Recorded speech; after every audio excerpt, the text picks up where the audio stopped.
Viagens de Gulliver, Jonathan Swift, parte 4, capítulo 11. Comecei esta desgraçada viagem a 15 de fevereiro, no ano de 1715, pelas 9 horas da manhã. Ainda que o vento fosse favorável, a princípio só me servi dos remos. Considerando, porém, que depressa me fatigaria e que o vento poderia mudar, arrisquei-me a içar a vela e, por esta forma, com o concurso da maré, singrei quase pelo espaço de hora e meia. Meu amo, com todos os Houyhnhnms da sua companhia, permaneceu na praia até me perder de vista, e ouvi várias vezes o meu amigo alazão gritar: "Honway, Ilá, Neha, Majha", que traduzido em vulgar significa: "Toma cautela contigo, gentil Yahoo!" O meu desejo era descobrir, se pudesse, alguma ilhota deserta e desabitada, onde apenas encontrasse com que me alimentar e vestir.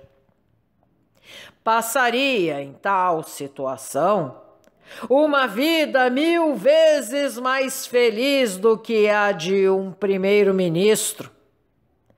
Tinha um extremo horror em regressar à Europa e ser obrigado a viver na sociedade e sob o império dos Yahoos.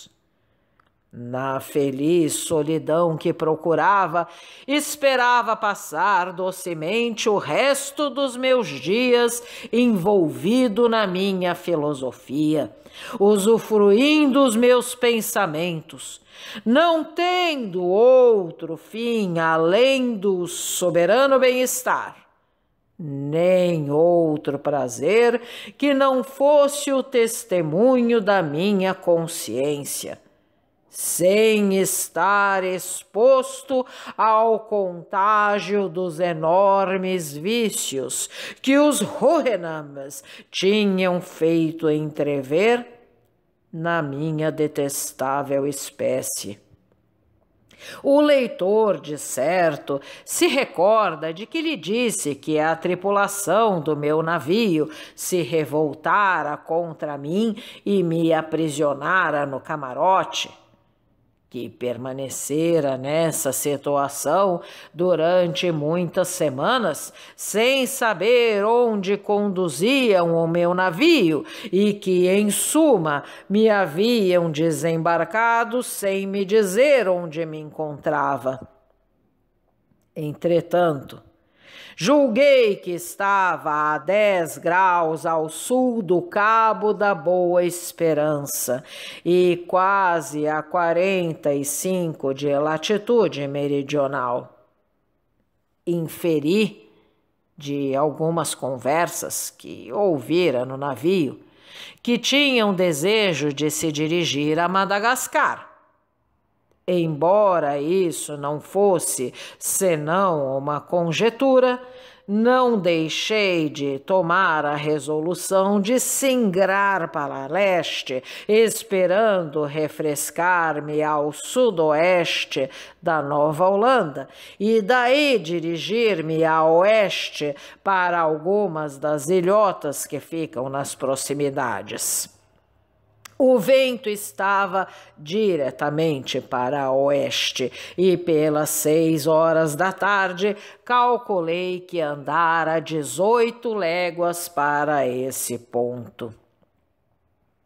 Tendo, então, descoberto uma ilhota afastada mais de 1,5 léguas, a ela aportei daí a pouco. Não passava de um verdadeiro rochedo com uma pequena baía que as tempestades aí haviam formado. Amarrei a canoa nesse porto e, tendo trepado a um dos lados do rochedo, descobri para leste uma terra que se estendia de norte a sul. Passei a noite na minha canoa e no dia seguinte, desatando a remar de madrugada e com grande coragem, cheguei às 7 horas a um sítio da Nova Holanda, que fica a sudoeste. Isto confirmou-me uma opinião que tinha já há tempo, que os mapas mundi e as cartas geográficas colocavam este país menos 3 graus para leste do que realmente está. Creio ter já há muitos anos comunicado o meu pensamento ao meu ilustre amigo, Sr. Herman Noe, e ter-lhe explicado as minhas razões. Mas ele preferiu seguir a multidão dos autores. Não avistei habitante algum no sítio onde desembarcara. E como não tinha armas, não quis aventurar-me nesse país. Apanhei na praia alguns mariscos que não me atrevi a cozer, com receio de que o fogo me fizesse descobrir aos habitantes da região. Durante os 3 dias que me demorei oculto naquele local, só me alimentei de ostras e outros mariscos, a fim de poupar as minhas provisões. Felizmente, encontrei um pequeno regato, cuja água era magnífica. Ao 4º dia, aventurando-me a dar alguns passos nessa região, descobri, talvez, 30 habitantes, numa altura que ficava a uns 500 passos distantes de mim. Estavam todos nus. Homens, mulheres e crianças aqueciam-se em volta de uma fogueira. Um deles avistou-me e fez sinal aos outros. Então destacaram-se 5 do grupo e puseram-se a caminho, dirigindo-se para mim. Logo desatei a fugir para a praia, meti-me na canoa e remei com toda a força. Os selvagens seguiram-me ao longo da praia e arremessaram uma flecha que me atingiu o joelho esquerdo, onde me fez uma larga ferida de que ainda tenho cicatriz. Receei que o dardo estivesse envenenado. Assim, tendo remado fortemente, pondo-me fora do alcance dos inimigos, tratei de espremer bem a ferida e depois liguei o joelho conforme pude.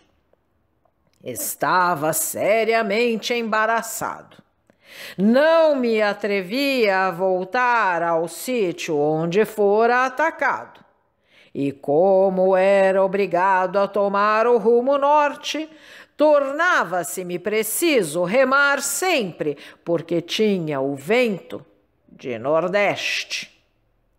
No momento em que lançava uma vista de olhos para todos os lados, a fim de descobrir alguma coisa, reparei, ao nordeste, numa vela que, momento a momento, crescia a olhos vistos.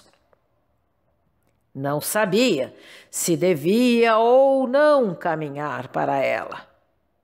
Por fim, o horror que concebera por toda a raça dos Yahoos fez-me tomar a resolução de virar de bordo e remar para o sul, a fim de voltar a essa mesma baía de onde saíra de manhã, preferindo expor-me a toda a casta de perigo a viver com Yahoos.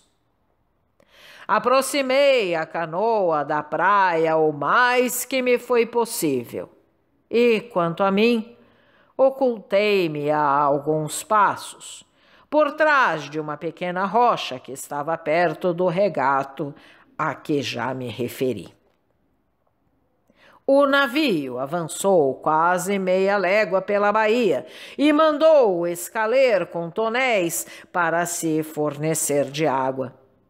Este local era conhecido e visitado muitas vezes pelos viajantes em virtude daquele regato. Os marinheiros, ao desembarcarem, viram primeiro a minha canoa e, principiando a examiná-la sem grande trabalho, notaram que aquele a quem pertencia não estava longe. 4 deles, bem armados, procuraram por todos os lados e, por fim, encontraram-me escondido com a face voltada para o chão por trás da rocha. A princípio, ficaram surpreendidos com o meu aspecto, minha roupa de peles de coelho, os meus sapatos de pau e as minhas meias forradas. Presumiram logo que não era daquele país, onde todos os habitantes andavam nus. Um deles ordenou que me levantasse e perguntou-me em língua portuguesa quem eu era. Fiz-lhe um grande cumprimento e, nessa mesma língua que entendia perfeitamente, respondi que era um pobre Yahoo expulso do país dos Hohenhams e que lhe pedia que me deixasse passar. Ficaram admirados de me ouvir falar a sua língua e calcularam pela cor do meu rosto que era europeu. Não sabiam, porém, o que eu queria dizer com as palavras Yahoo e Hohenham e não puderam simultaneamente deixar de rir com a minha acentuação, que se assemelhava ao relincho de cavalo. Percebi, pelo seu aspecto, movimentos de tédio, e estavam já na disposição de voltar-lhes as costas e dirigir-me para a canoa, quando puseram as mãos em mim e me obrigaram a dizer-lhes qual a minha naturalidade, de onde vinha e outras perguntas idênticas. Respondi-lhes que nascera na Inglaterra, de onde partira havia quase 5 anos, e que por então reinava a paz entre aquele país e o meu, que assim esperava que tivessem a bondade de não me tratar como inimigo, pois lhes não queria mal algum, e que era um pobre Yahoo que buscava uma ilha deserta onde pudesse passar na solidão o resto da minha desafortunada existência. Fiquei, a princípio, surpreendido quando me falaram e julguei ver um prodígio. Isto parecia-me tão extraordinário como se ouvisse falar um cão ou uma vaca na Inglaterra. Responderam-me com toda a humanidade e delicadeza possíveis que me não apoquentasse e que estavam certos de que o capitão quereria embarcar-me a bordo e levar-me grátis para Lisboa, de onde poderia passar para a Inglaterra, que 2 deles iriam naquele momento ter com o capitão para o informar do que tinham visto e receber as suas ordens. Mas, ao mesmo tempo, salvo se lhes desse a minha palavra de não fugir, me ligariam. Disse-lhes que fizessem de mim tudo o que julgassem a propósito. Tinham muita vontade de saber a minha vida e as minhas aventuras. Mas dei-lhes poucas satisfações e todos concluíram que as minhas desgraças me haviam perturbado o espírito. Ao cabo de 2 horas, a chalupa, que fora levar água doce ao navio, voltou com ordem de me conduzir imediatamente a bordo. Prostrei-me de joelhos para pedir que me deixassem à vontade e que não quisessem tolher-me a liberdade. Mas foi em vão. Fui ligado e metido no escaleiro e, nesse estado, conduzido a bordo e ao camarote do capitão. Chamava-se Pedro Mendes e era um homem muito generoso e delicado. Pediu-me, em primeiro lugar, que lhe dissesse quem era e depois perguntou-me se queria comer ou beber. Garantiu-me que seria tratado como ele próprio e, enfim, disse-me coisas tão obsequiosas que fiquei admirado de encontrar tanta bondade num Yahoo. Tinha, no entanto, um aspecto sombrio, sorumbático e rígido, e só respondia a todas as suas amabilidades que a bordo da minha canoa ainda tinha de comer. Ordenou, porém, que me servissem um frango e me fizessem beber excelente vinho. E, enquanto se esperava, mandou arranjar uma boa cama num quarto muito cômodo. Quando aí fui conduzido, não quis despir-me e deitei-me na cama conforme estava. Ao fim de meia hora, enquanto toda a tripulação estava no jantar, fugi do quarto no desejo de me lançar a nado, a fim de não ser obrigado a viver com Yahoos. Mas fui detido por um dos marinheiros e o capitão, sendo informado da minha tentativa, ordenou que me encerrassem no quarto. Depois do jantar, Dom Pedro veio ter comigo e quis saber qual o motivo que me tinha levado a formar a empresa de um homem desesperado. Assegurou-me, ao mesmo tempo, que só tinha empenho em dar-me prazer e falou-me de uma forma tão cativante e persuasiva que comecei a olhá-lo como animal um pouco razoável. Referi-lhe, em poucas palavras, a história da minha viagem, a insurreição da tripulação do navio de que eu era o capitão e a resolução que tinham tomado de me deixar sobre um ponto ignorado. Declarei-lhe que passara 3 anos com os Houyhnhnms, que eram cavalos falantes e animais raciocinantes. O capitão tomou tudo isso por visões e mentiras, o que me melindrou em extremo. Disse-lhe que esquecera a mentira desde que deixara os Yahoos da Europa. que nos Rohirrims não se mentia, nem mesmo às crianças ou criados, que quanto ao mais acreditaria o que lhe conviesse, mas estava pronto a responder a todas as dificuldades que poderia opor, e me orgulhava de lhe poder fazer conhecer a verdade.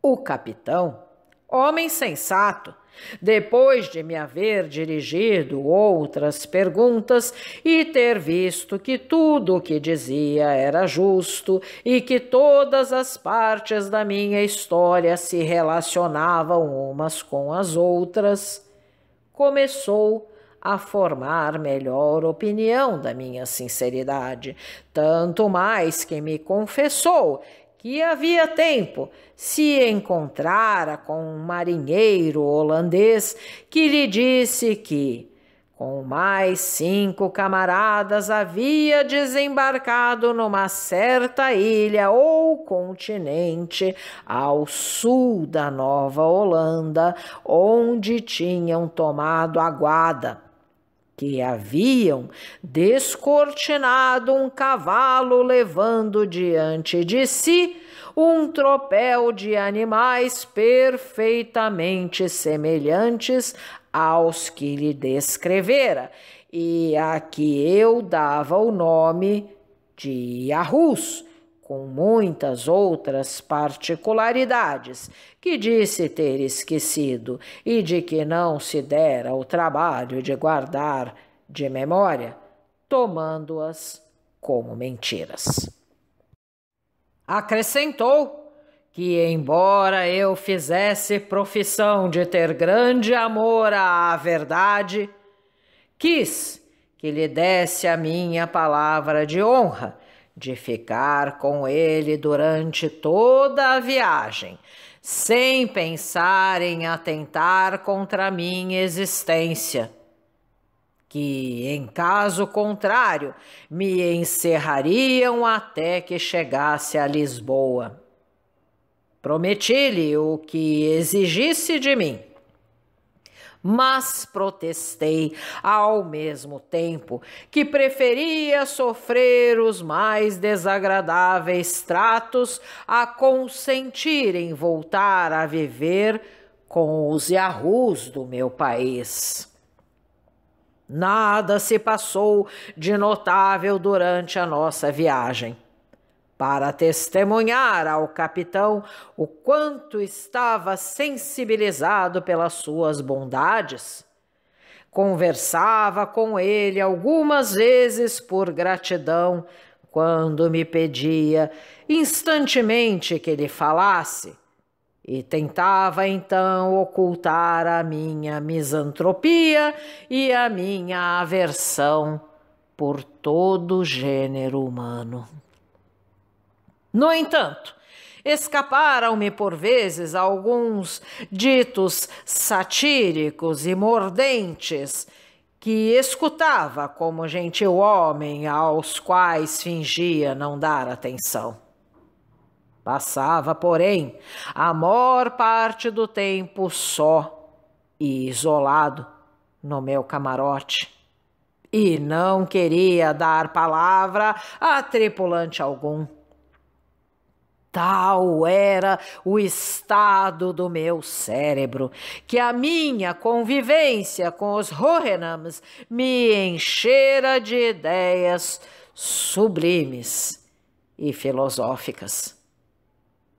Sentia-me dominado por uma extraordinária misantropia, semelhante a esses espíritos sombrios, a esses ferozes solitários, a esses meditativos censores que, sem terem frequentado os Rohirrims, se melindram por conhecer a fundo o caráter dos homens e por possuir um soberano desprezo pela humanidade.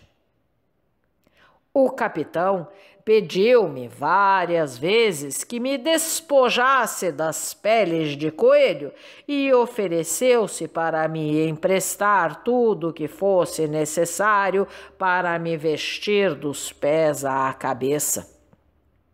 Agradeci-lhe, porém, os seus oferecimentos, sentindo horror em envolver o meu corpo com o que tinham sido usado por um Yahoo. Consenti apenas em que me emprestasse 2 camisas brancas, que, sendo muito bem lavadas, não me podiam sujar. Chegamos a Lisboa a 15 de novembro de 1715.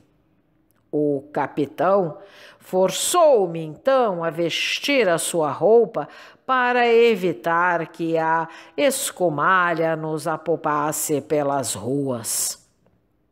Levou-me para sua casa e quis que permanecesse com ele durante a minha estada nessa cidade. Pedi-lhe instantemente que me alojasse no 4º andar, num sítio afastado, onde não convivesse com pessoa alguma. Solicitei-lhe também o favor de não contar, fosse a quem fosse, o que eu lhe narrara acerca da minha permanência nos Hohennams, porque, se a minha história fosse conhecida, seria em breve importunado com visitas, com uma infinidade de curiosos. E o que seria pior, talvez lançado às fogueiras pela Inquisição. O capitão, que não era casado, só tinha 3 criados, um dos quais o que me levava às refeições ao quarto. Tinha boas maneiras comigo e parecia ter tão bom senso para um Yahoo que a sua companhia não me desagradou. E conseguiu de mim que, de vez em quando, chegasse a uma fresta para tomar ar. Em seguida, persuadiu-me a descer ao andar de baixo e a deitar-me num quarto, cuja janela dava para a rua. Mas, a princípio, retirei tão depressa a cabeça quanto a deitara de fora. O povo feria minha vista.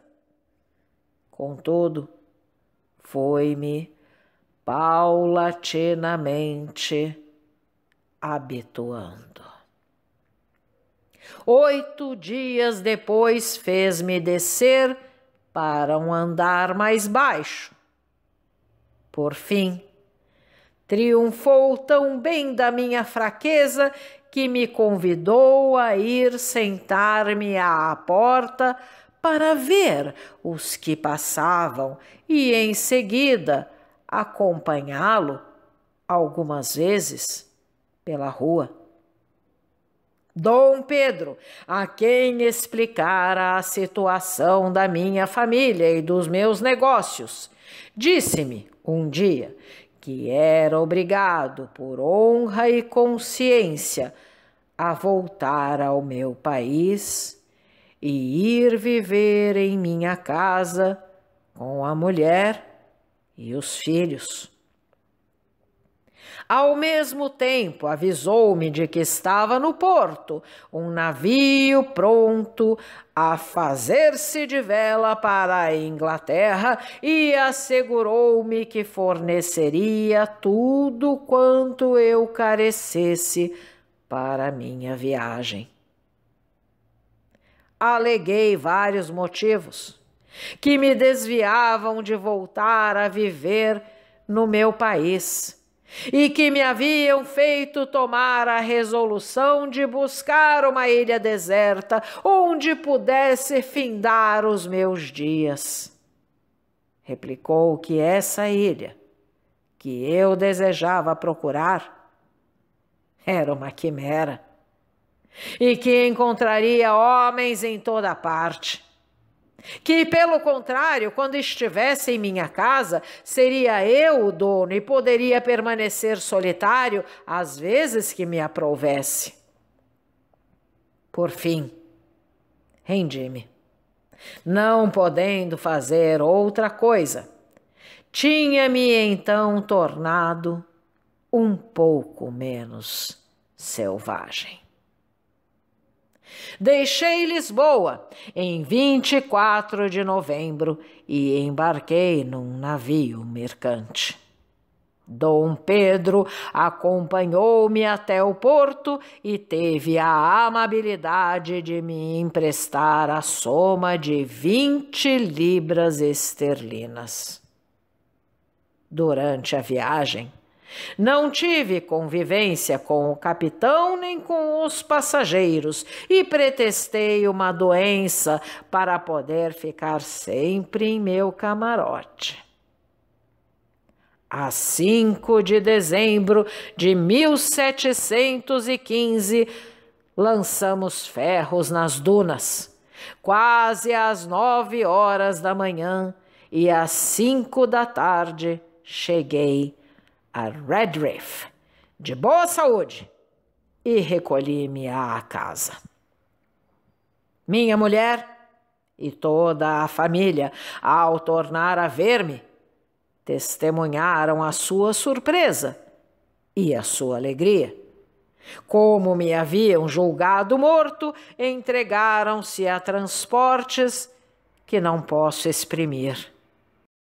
Beijei e abracei todos friamente, em virtude da ideia do Yahoo, que não me saíra ainda do espírito, e por esse motivo não quis, a princípio, dormir com minha mulher.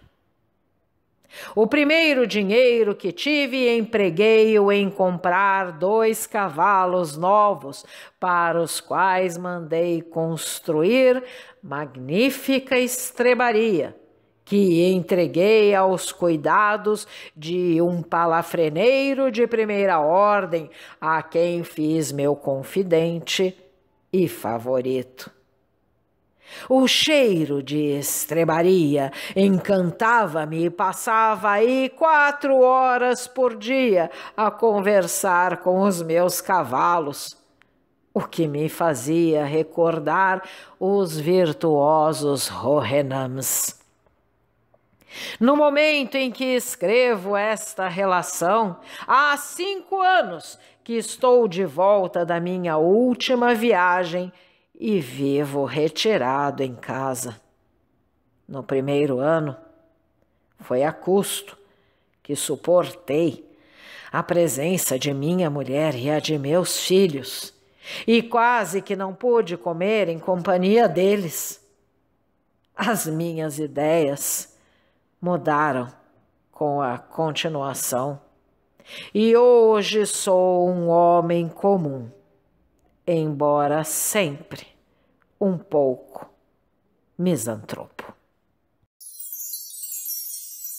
Obrigada pela audiência. Se você gostou deste áudio, por favor, deixe seu like, compartilhe, deixe também seus comentários. E não esqueça de se inscrever no canal e ativar o sininho. Assim, toda vez que nós colocarmos um novo vídeo, você será avisado. Não deixe a leitura para depois. Um grande abraço e até a próxima!